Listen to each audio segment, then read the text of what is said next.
Bună ziua, dragii mei, și bine ați venit în bucătăria Jamilei.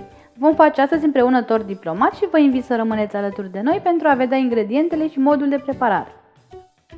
Pentru această rețetă vom avea nevoie de 400 de grame de pișcoturi, 3 portocale, 3 kiwi, 500 de ml de lapte, 500 de ml de frișcă lichidă, o conservă de ananas scută cu suc, 200 de grame de zahăr, 5 gălbenușuri, 2 linguri de făină, 20 de grame de gelatină și o esență de lămâie.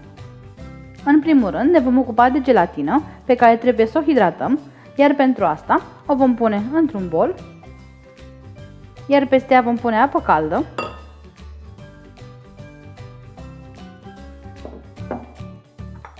și vom amesteca. Gelatina va crește, se va umfla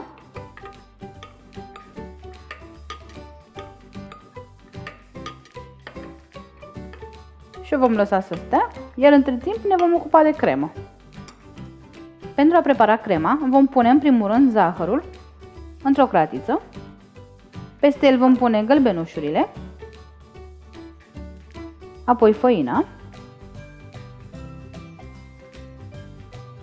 esența de lămâie, dar puteți pune și esență de vanilie dacă nu vă place lămâia,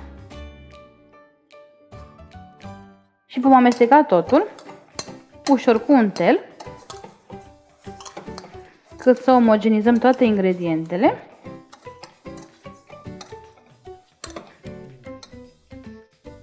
Iar acum vom pune din lapte,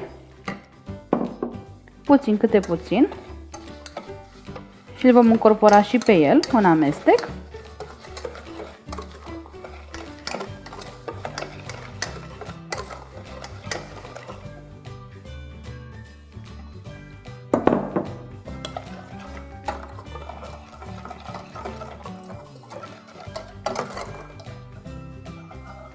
Pun și restul de lapte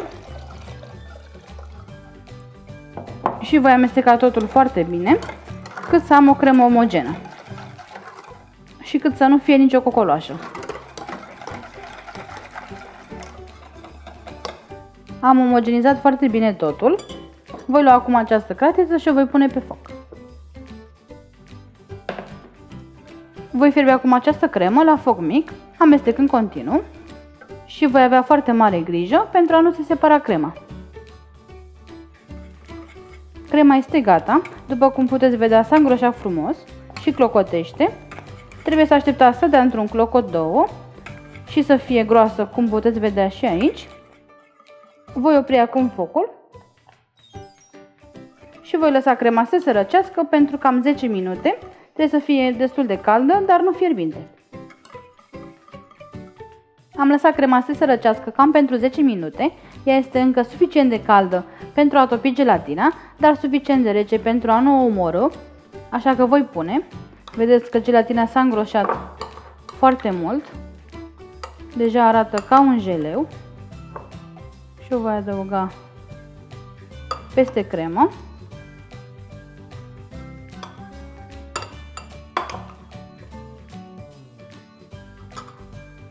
Apoi cu telul și cu puțină răbdare o voi omogeniza bine,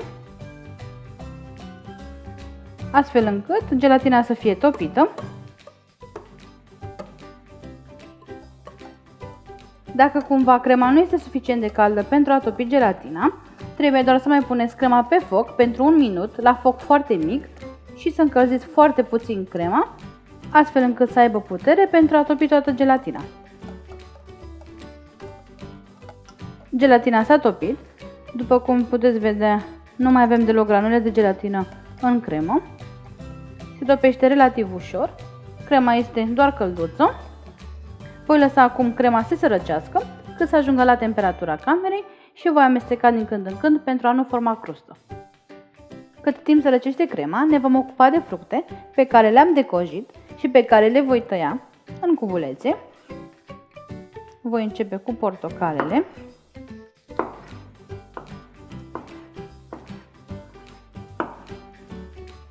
Le tăiați în cubulețe potrivit de mici, adică nici foarte mici, nici foarte mari. Eu am pus 2 portocale și 2 fructe de kiwi. Vom mai pune și ananas la sfârșit.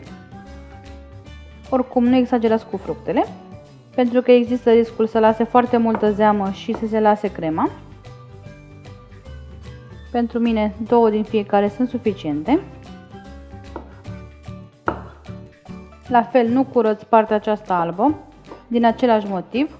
Fructele vor lăsa prea multă zeamă și există riscul ca această cremă pe care am făcut-o mai devreme să se lase.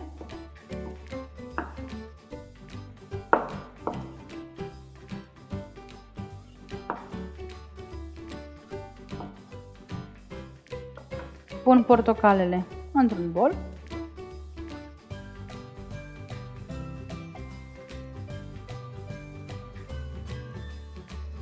Și voi continua cu fructele de kiwi. La fel. Le voi tăia și pe ele în cubulețe.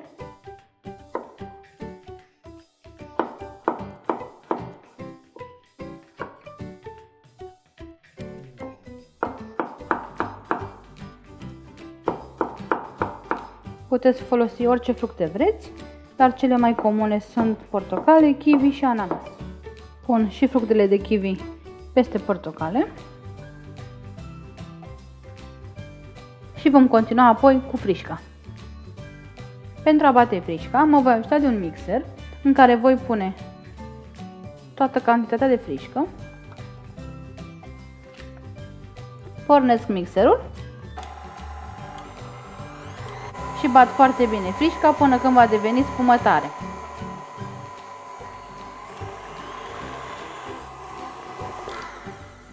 Frișca este gata, am bătut o spumătare și peste ea voi pune din cremă. Prima dată cam jumătate și voi continua să mixez cât să încorporez și crema în frișcă.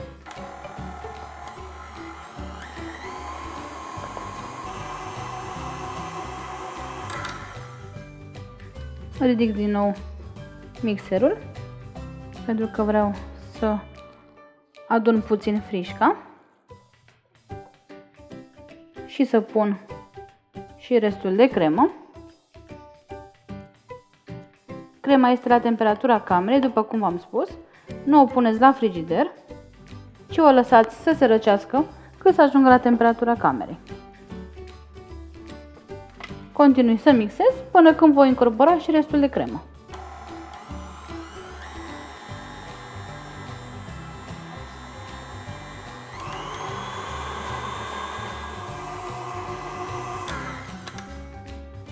Crema este gata. Uitați cât de frumoasă este, cât de bine arată, foarte omogenă. Voi scoate acum acest bol din mixer și vom continua cu restul rețetei. Pentru a monta tortul diplomat, voi începe cu pișcoturile, pe care le voi înmuia în sucul de la conserva de ananas și pe care le voi pune în tavă, pe pereți, de jur împrejur.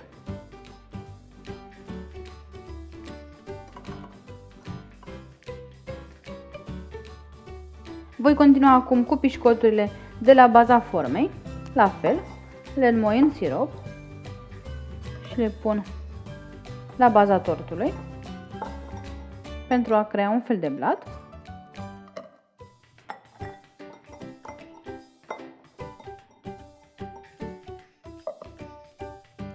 Am pus pișcoturi și la baza tortului, astfel încât să obțin un fel de blat. Am tăiat din pișcoturi pentru a le strecura prin găurile rămase. Voi pune acum din cremă. Vedeți cât de frumoasă este crema. Am să pun un strat. Cu mare atenție nivelez. Pentru a nu deplasa pișcoturile. Voi pune acum un strat de fructe. Kiwi, portocală.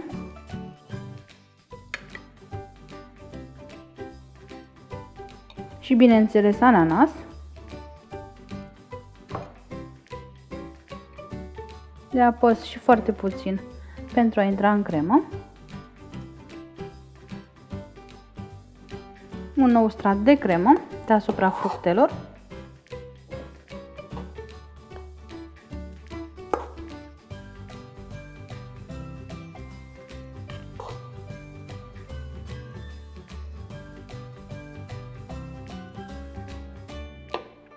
Și un nou strat de fructe.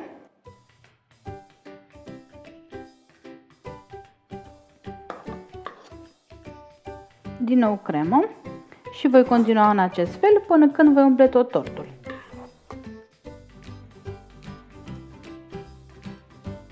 Am terminat de umplut tortul, l-am decorat deasupra cu jumătăți de felii de portocală și cu jumătăți de felii de kiwi. Am pus și câteva cireșe, doar pentru decor, dar voi îl puteți decora cum vreți. Voi da acum acest tort la frigider pentru cel puțin 6 ore sau cel mai bine peste noapte. Tortul diplomat este gata, l-am lăsat la frigider peste noapte până când s-a întărit foarte bine. Uitați cât de frumos arată, după cum ați văzut se face foarte ușor, nu durează foarte mult pregătirea, iar rezultatul este excelent. Am tăiat pentru voi și o felie pentru a vedea și cum arată tortul în interior și am să-l aduc mai aproape de voi să vedeți cât de frumos arată și cât de bine s-a întărit. Este un tort care se face, după cum am spus, foarte ușor. Este spectaculos și merită să fie pe masa voastră de anul nou. Dacă vă plac rețetele noastre, vă invităm să vă abonați pe canalul nostru de YouTube sau să ne apreciați pagina de Facebook. Noi vă dorim poftă bună și vă așteptăm cu drag la rețeta următoare. La revedere!